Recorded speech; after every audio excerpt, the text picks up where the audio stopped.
Boa noite a todos, graça e paz. Ao mesmo tempo que é prazeroso, é temeroso você estar aqui na frente, falando da palavra, falando desse Deus tão maravilhoso que tem feito e operado maravilhas no nosso meio, nas nossas vidas. Como é bom estar testemunhando desse Deus de toda graça. Eu queria, em nome de Jesus, hoje, abrir com vocês João capítulo 2, falar um pouco desse primeiro milagre de Jesus.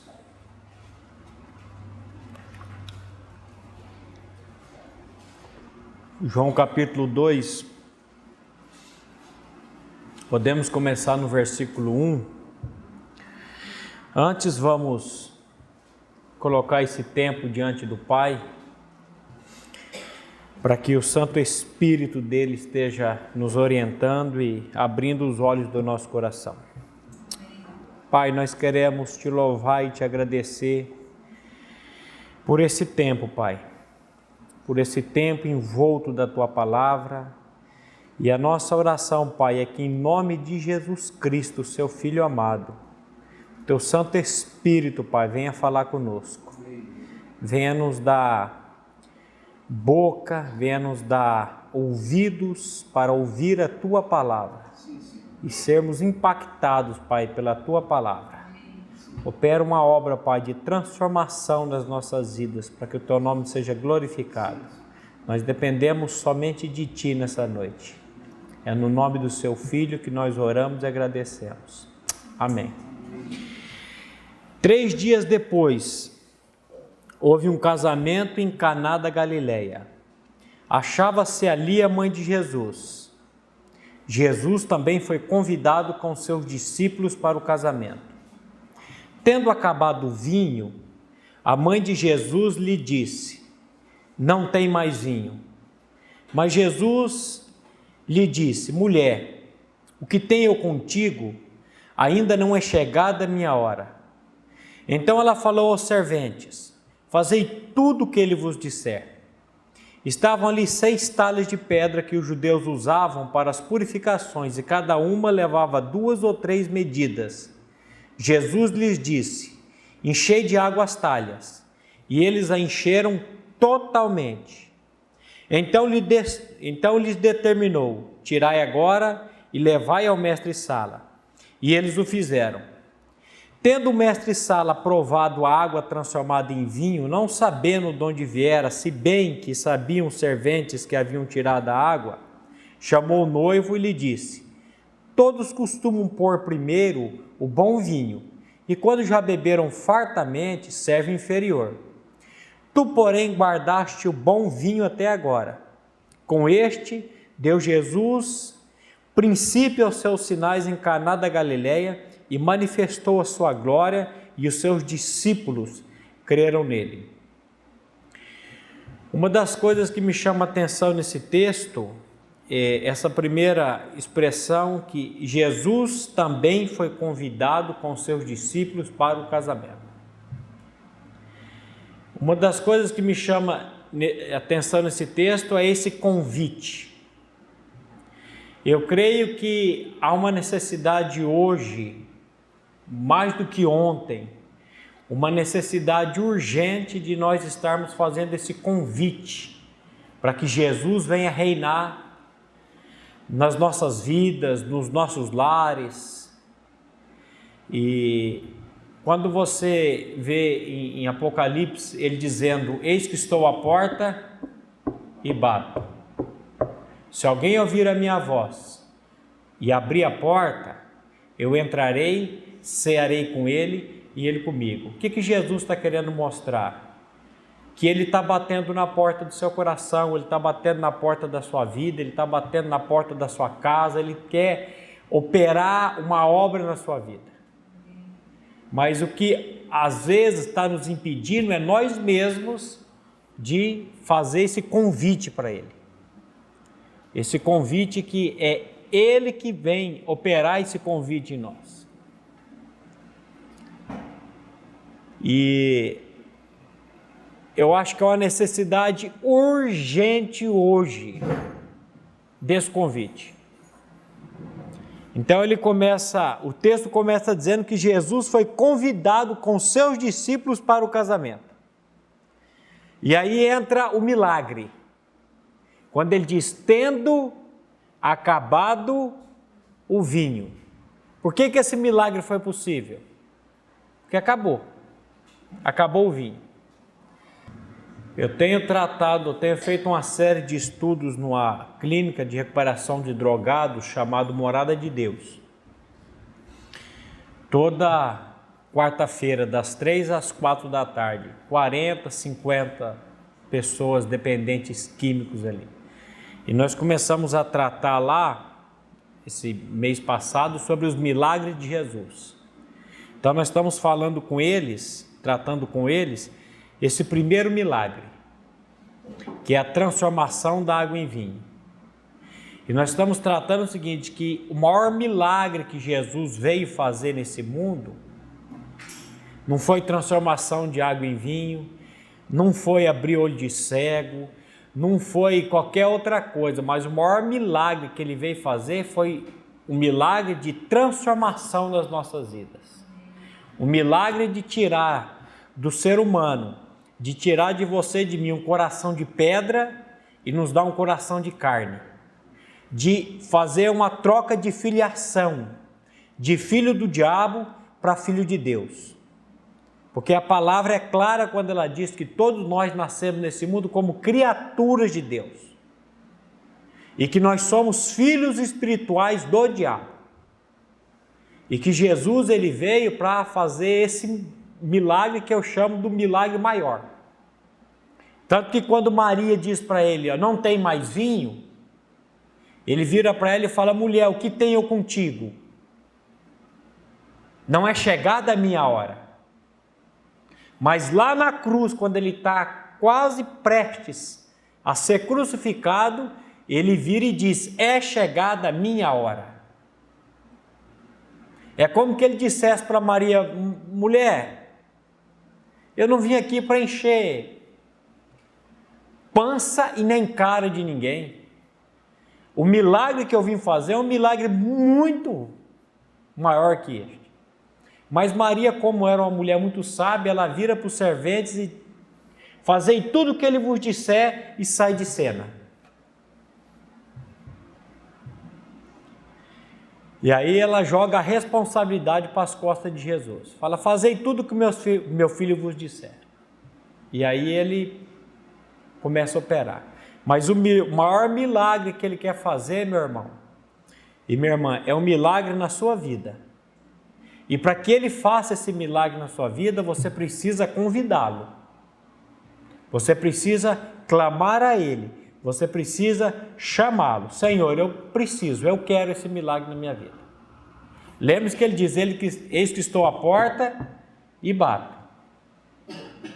Quando nós ouvimos a palavra dele, essa palavra que é viva e eficaz, ela começa a fazer uma obra nas nossas vidas, é como que um chamamento, ela começa a operar. E eu acho que só o fato de você estar aqui nessa noite, de você ter vindo aqui ouvir a palavra, eu creio que já é um convite. Eu creio que você já está querendo algo para a sua vida. E nesse mundo, você sabe que o nosso Senhor diz que nesse mundo nós passaríamos por tribulações e por aflições. E parece que quanto mais, parece não, isso é bíblico, quanto mais vai chegando o tempo do fim, porque Deus disse que ia dar um basta nesse mundo. Alguns anos atrás, Billy Graham disse que se Deus não julgasse os Estados Unidos, ele ia ter que pedir perdão a Sodoma e Gomorra. Mas não é os Estados Unidos, é o mundo, é a cidade de Londrina. Cada dia você vai vendo nos telejornais, você vai vendo as pessoas comentando e falando, e barbaridades e coisas que você fica atônito, você fala, como que pode uma coisa dessa?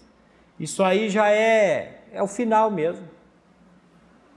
Então, se esse Senhor não vier e fizer uma obra nas nossas vidas, não tem jeito. Então, quando eu olho para esse texto aqui, eu vejo, primeira coisa, Jesus foi convidado. Segunda coisa, tendo acabado o vinho.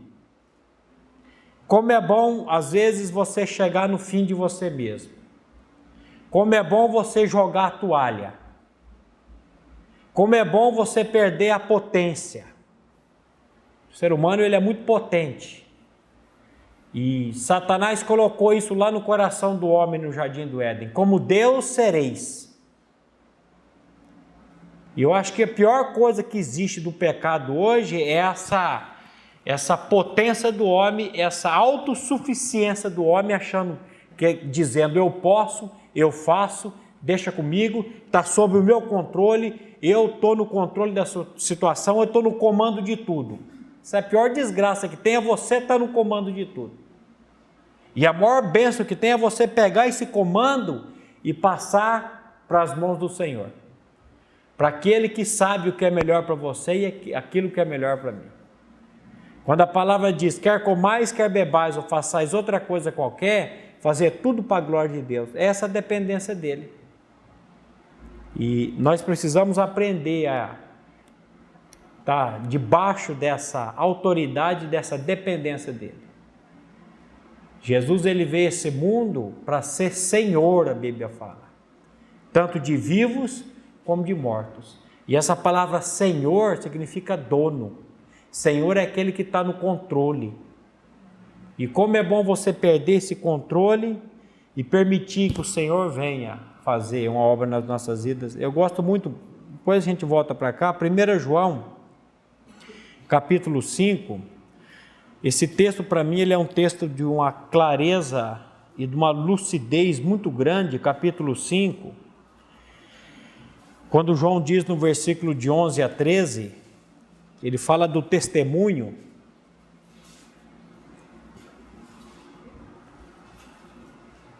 Primeira João 5, 11, 12 e 13. O testemunho é este, que Deus nos deu a vida eterna. E esta vida está em seu Filho. Quem tem o Filho tem a vida. Aquele que não tem o Filho de Deus não tem a vida. Presta atenção, meu irmão, nessa expressão. Deus nos deu a vida eterna. Aí ele diz, e essa vida está em seu Filho, a pessoa de Cristo. Quem tem o Filho tem a vida. Quem não tem o Filho de Deus não tem a vida. Às vezes nós estamos buscando vida, aquilo que o profeta Jeremias vai dizer, Deus vai dizer, o meu povo fez duas maldades, a mim me deixaram o manancial de águas vivas e cavaram para si cisternas rotas que não podem reter água. Às vezes nós estamos buscando vida em tudo fora da pessoa de Deus. Às vezes nós estamos buscando vida no trabalho, vida na família, no casamento, no relacionamento, no reconhecimento, no progresso, no ter. E há no ser humano essa ânsia, essa coisa de ele pertencer, dele ter. Eu lembro muito do meu pai na fé quando ele dizia, existe um vazio dentro do ser humano do tamanho de Cristo, do tamanho de Deus. Só Ele pode entrar ali naquele vazio e satisfazer. Às vezes você quer procurar isso ou buscar isso em qualquer outra coisa. Marido, esposa, filho. E você sabe que existe uma prioridade nas nossas vidas. Quando Jesus diz, buscar em primeiro lugar o reino de Deus e a justiça de Deus, e as demais coisas, vêm de acréscimo. Não adianta você inverter isso. Existe uma prioridade das nossas vidas. Primeiro Deus, depois a esposa, depois os filhos, depois o trabalho e depois a igreja. Algumas pessoas falam que não é bem assim, a igreja não pode ficar tão lá embaixo. Mas quando você vai olhando na harmonia bíblica, não tem um versículo bíblico que vai dizer isso, mas quando você olha na harmonia bíblica, você vai encontrar isso. Primeiro Deus, depois a esposa, depois os filhos, depois o trabalho e depois a igreja. Quando invertemos isso, não adianta. Não adianta.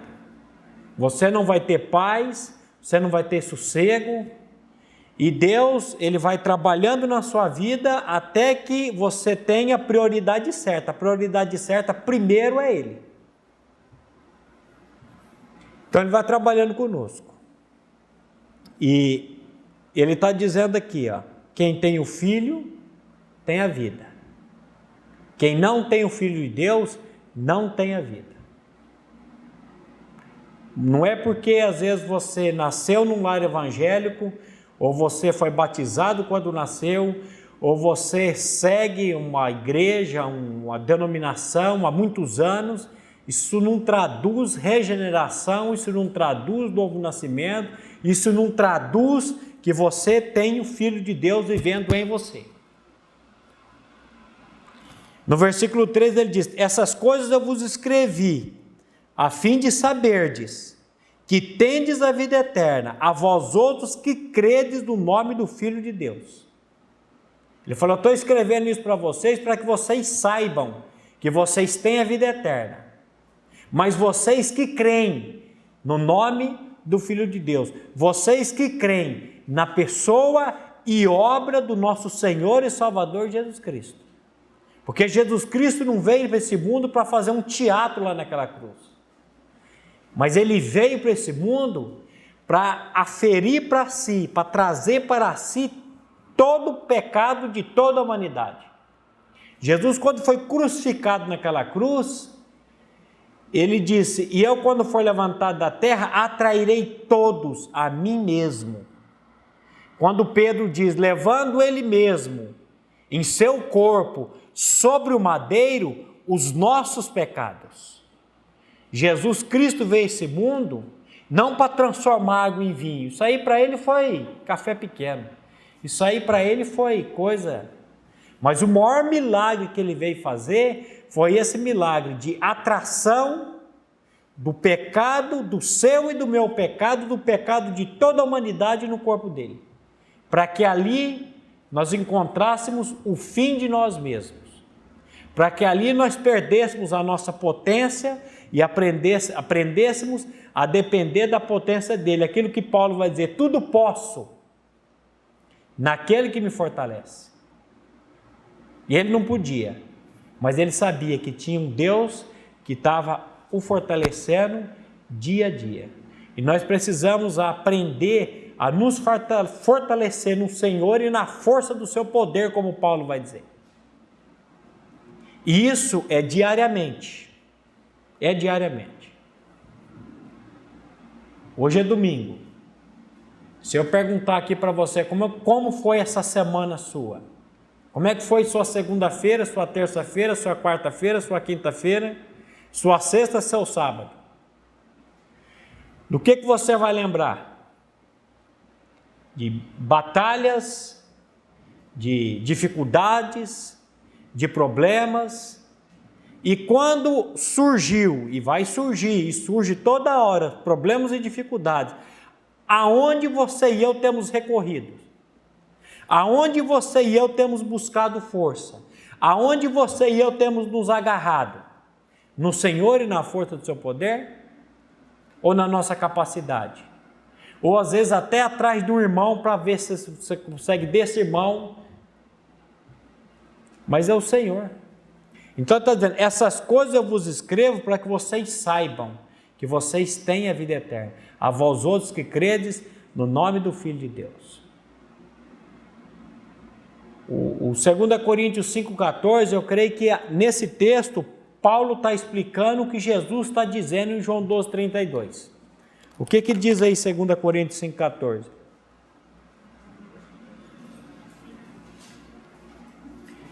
Esse texto, eu creio que é a explicação de João 12,32. 2 Coríntios 5,14. Olha o que Paulo está dizendo aí. Pois o amor de Cristo nos constrange, julgando nós assim, ou isto, se quem é esse Jesus Cristo, a pessoa dele. Se morreu por todos, logo todos morreram. Se ele lá naquela cruz, quando ele morreu lá naquela cruz, ele disse que ele iria atrair a todos no corpo dele, quem morreu lá naquela cruz? Ele e todos nós. Então é isso que ele está dizendo aqui, o amor de Cristo nos constrange, julgando nós assim, se morreu por todos, logo todos morreram.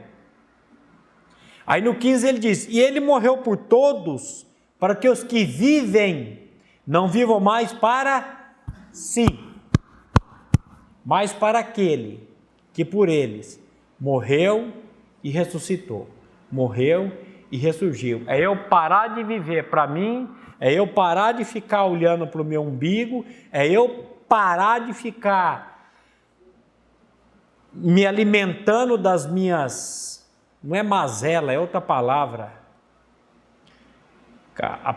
A pessoa fica ali se alimentando de si, se carcomendo, coitadinho de mim, ninguém olha para mim, olha meu problema, olha minha dificuldade, olha isso, e fica ali como que vítima de uma situação, ou vítima de...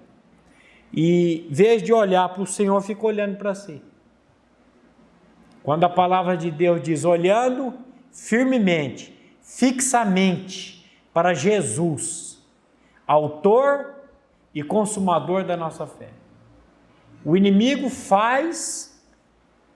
ele mexe, ele opera em muitas coisas desse mundo para que nós não olhemos para o Jesus, que é o autor e consumador da nossa fé. Mas ele quer que nós fiquemos olhando por tudo aquilo que tem acontecido durante essa semana, os dias da nossa vida. Ele não quer que nós olhemos para Jesus, porque quando você olha para ele e depende dele, a Bíblia diz assim, há bálsamo em Gileade. Quando você olha para ele, quando você procura ele, quando você clama a ele, quando você depende dele, vem aquela paz, vem aquele sossego. Às vezes o problema continua, o negócio está ali, mas a paz dele que excede todo o entendimento vai te trazer tranquilidade, vai te trazer equilíbrio. Equilíbrio, acho que é a palavra. Então esse Deus, ele quer operar isso, ele quer tratar isso conosco. Mas fora de Cristo, ele não pode fazer absolutamente nada por você e por mim. Tem que ser tudo na pessoa do Filho dele. Então esse primeiro milagre, a transformação da água em vinho. Os 3 primeiros milagres mostram como nós somos salvos. O primeiro milagre ele tem por base a palavra. O segundo milagre ele tem por base a fé. E o terceiro milagre ele tem por base a graça. Olha a lógica. As coisas na Bíblia são lógicas. As coisas na Bíblia não foram jogadas ao esmo. Primeiro milagre a palavra. Segundo milagre fé. O que gera fé em você e em mim? A palavra. Quando ele diz enchei de talha, enchei de água essas talhas. 6 talhas. 6 é o número do homem.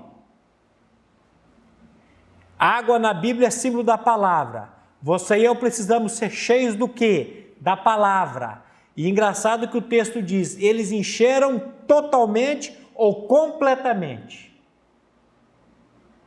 Você não pode ser cheio da palavra pela metade, mas é completamente.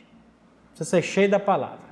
E essa palavra, ela vai operando, ela vai fazendo, ela vai cada dia purificando, vai lavando, vai fazendo essa transformação nas nossas vidas. E tudo que Deus tem para você e para mim é por intermédio da palavra dele. No princípio criou Deus os céus e a terra se tornou sem forma, vazia em trevas. E disse Deus, haja luz, e houve luz. E disse Deus, haja separação, e houve. E disse Deus, relva, e disse Deus, árvores frutíferas, e disse Deus, animais, e Deus vai falando, as coisas vão acontecendo. Mas antes era sem forma, vazio em trevas. Então, quando você e eu paramos para ouvir o que Deus está dizendo na palavra dele, quando você e eu paramos para ler a palavra, para meditar na palavra, a palavra que é viva e eficaz, a palavra que não volta vazia, ela começa a fazer uma transformação, uma obra nas nossas vidas. É impressionante isso. Alguns anos atrás, algumas firmas tinham colocado uns outdoors na cidade de Londrina com textos da palavra. E por que acabou isso? Por que não perdurou isso? Por que isso foi retirado? Quando nós entendermos que a nossa luta não é contra carne e sangue, mas é contra principados, é contra potestades, é contra os poderes desse mundo tenebroso, é contra as forças espirituais do mal nas regiões celestes, quando nós compreendermos isso, nós vamos compreender por que existe tanta luta contra a palavra e as coisas de Deus. Por que a cada dia as pessoas estão dando as costas para a palavra e para as coisas de Deus mais e mais. É uma luta tremenda. É uma luta tremenda.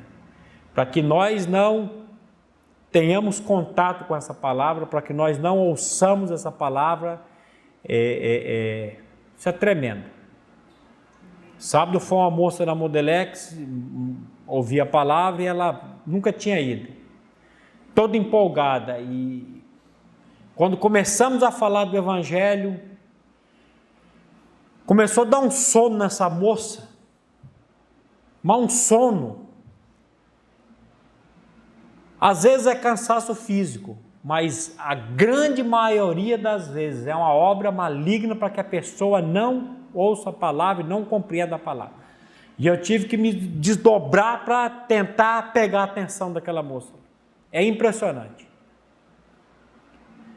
Às vezes você está aqui, sentado, olhando para mim, ouvindo, mas a mente está longe.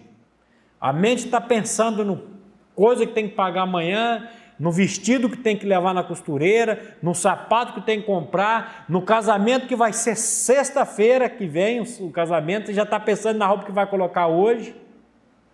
E são setas e dardos que são lançados na nossa mente.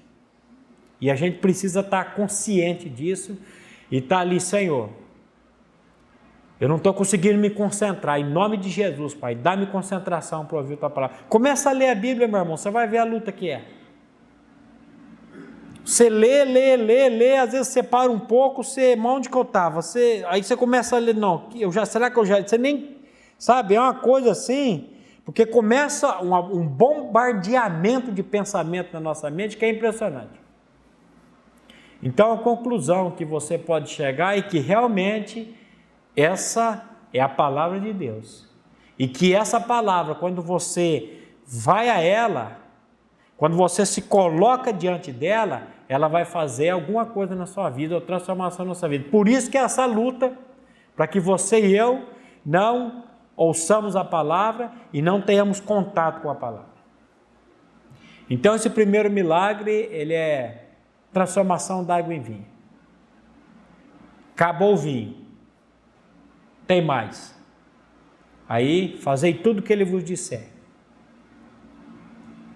E engraçado que o primeiro vinho, aliás, o segundo vinho é melhor que o primeiro vinho. E o mestre Sala aqui, ele vai para o noivo e fala essa coisa, o noivo, que coisa esquisita, porque geralmente se coloca primeiro o bom vinho, e depois que o cara já está meio anestesiado, ele coloca um vinho inferior. Depois que o cara já tomou umas 3, 4 cervejas, você dá uma quente para ele, ele nem percebe. Mas eu estou vendo que aqui o negócio é diferente. O Senhor guardou o bom vinho para agora. Então, gente, isso é tudo uma simbologia para mostrar que essa natureza adâmica que nós nascemos com ela, você até consegue viver, mas é uma vida medíocre, é uma vida miserável, é uma vida que, se a esposa disser uma coisa para você que magoou você, que você não gostou, você já vai pular com os 2 pés no peito dela? Não. Isso é uma figura de linguagem, não vai fazer isso. Mas eu ouvi uma história de um casal, 25 anos sem conversar. E vieram ouvir a palavra, e a palavra, que é a palavra de Deus, que é viva e eficaz, amoleceu o coração desse marido, ele foi pedir perdão para a esposa. E quantas coisas que a gente vai... Porque você e eu somos muito cheios de direito. Mas... Então, essa natureza adâmica, esse primeiro homem, você até vive, mas você vai sofrendo, você vai guardar ressentimento, Mas quando você passa por essa transformação, e agora o segundo homem, que é Cristo, vencer a sua vida, aí, porque vinho na Bíblia é símbolo de alegria. Aí vai voltar a alegria do casamento, alegria com a família, alegria com os filhos, alegria... Então você vê, é Deus operando e Deus fazendo nas nossas vidas. E Ele vai fazendo isso a cada dia. Cada dia. Cada dia Ele vai trazendo esse vinho novo, Ele vai fazendo essa operação aquilo que Paulo diz, João diz, importa que Cristo cresça, que Ele cresça e que eu diminua. É cada dia mais você e eu sermos parecidos com Cristo.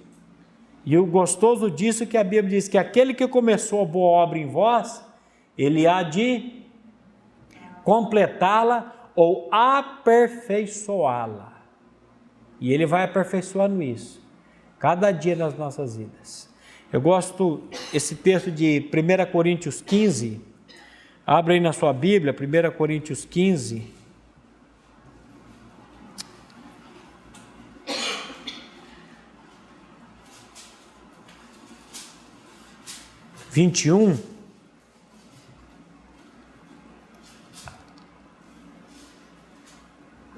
Que aqui ele fala de morte e ele fala de vida. Visto que a morte veio por um homem, Adão, também por um homem veio a ressurreição dos mortos. Porque assim como em Adão todos morrem, assim também todos serão vivificados em Cristo. Em Adão morremos, Cristo veio, Jesus disse em João 10:10, o ladrão vem para roubar, matar e destruir. Aqui é a figura do diabo.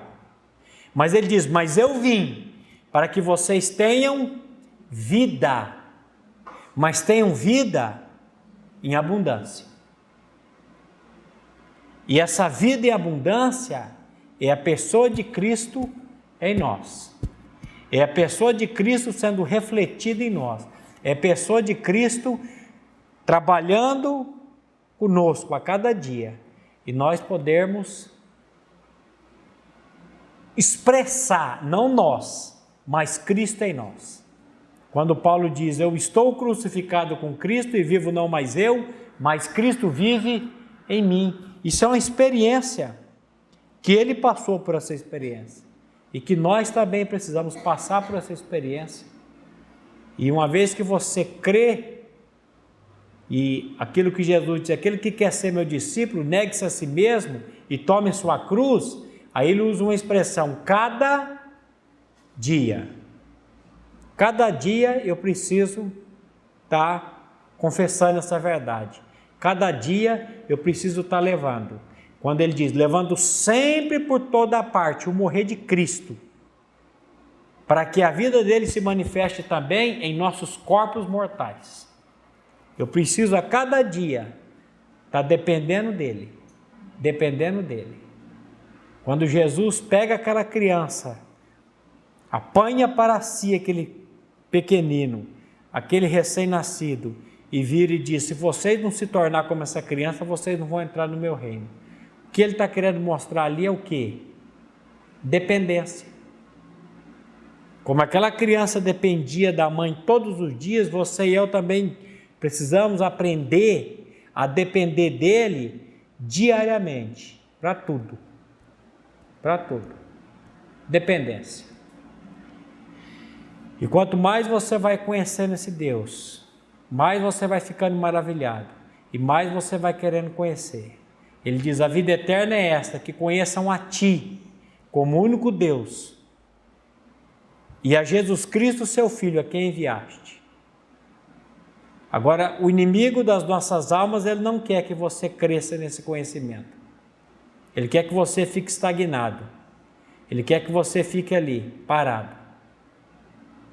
Mas o Senhor, Ele quer que você, Paulo diz: combati o bom combate, encerrei a carreira e guardei a fé.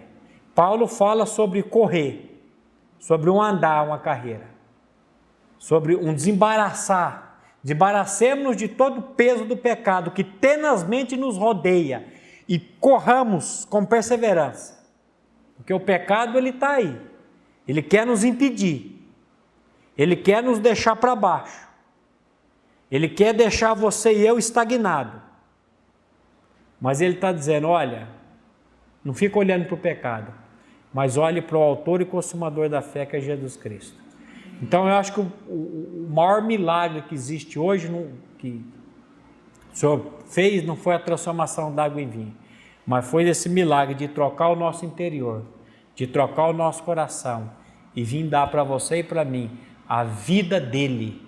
Se alguém está em Cristo, diz a palavra, é uma nova criação, é uma nova criatura. As coisas antigas já passaram e eis que tudo se fez novo.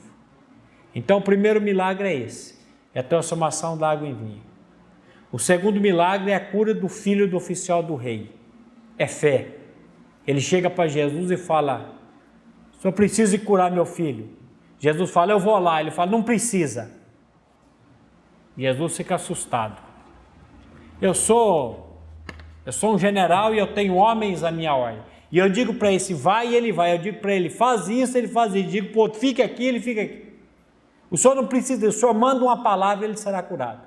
Jesus fica pressionado e fala: vai, o teu filho vive. Aí ele diz, a Bíblia diz: e o homem creu na palavra de Jesus e partiu, não correndo para ver se o filho tinha sido curado. Porque a Bíblia diz que aquele que tem fé não se apressa. Mas ele vai para o shopping center lá de Jerusalém fazer compra, ele vai passear, e aí os empregados vão atrás dele e falam: o moleque ficou bom, o moço curou. Quando? Ontem, a tal hora. Ele falou: foi precisamente a hora que Jesus disse: vai, o teu filho vive. O que é fé? É você se apoiar no que a palavra de Deus está dizendo, não no seu sentimento, não naquilo que você acha. Que às vezes a gente tem muito achismo. Ah, mas eu acho. Ó, o que você acha, não adianta nada. Mas é o que Deus está dizendo na palavra dele. O que Deus diz na palavra dele, você pode colocar a mão em cima e dizer: Senhor, eu não entendo, eu não compreendo, mas a tua palavra está dizendo amém. E quando você diz isso, você pode esperar que a palavra vai fazer essa operação na tua vida, que ela está dizendo que vai fazer. Então, onde Deus colocou o ponto final, não coloca o ponto de interrogação. Fala: Senhor, eu não compreendo, mas amém. E o terceiro milagre é o paralítico que estava. Jesus, vendo-o, compadeceu-se. É graça. Então, os três primeiros milagres mostram como que nós somos salvos: palavra, fé e graça. E alguns estudiosos dizem que os milagres, eles têm uma ligação entre si, o primeiro milagre com o último milagre. Quando Jesus ressuscita, ele volta e ele chega para os discípulos e fala: filhos, tendes alguma coisa para comer?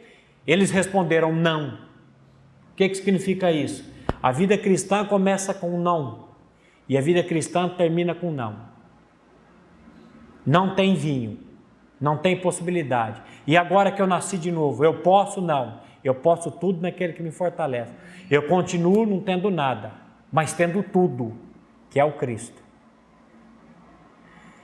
Então, gente, esse evangelho é algo que é maravilhoso, a palavra de Deus é maravilhosa e a minha oração é que o Espírito Santo venha vivificar a palavra dele no nosso coração, para que nós possamos compreender mais e mais dessa palavra e conhecer cada dia mais, um pouco mais desse Salvador, desse Senhor e Salvador que desceu do céu, se fez homem, para vir nos dar essa tão grande salvação.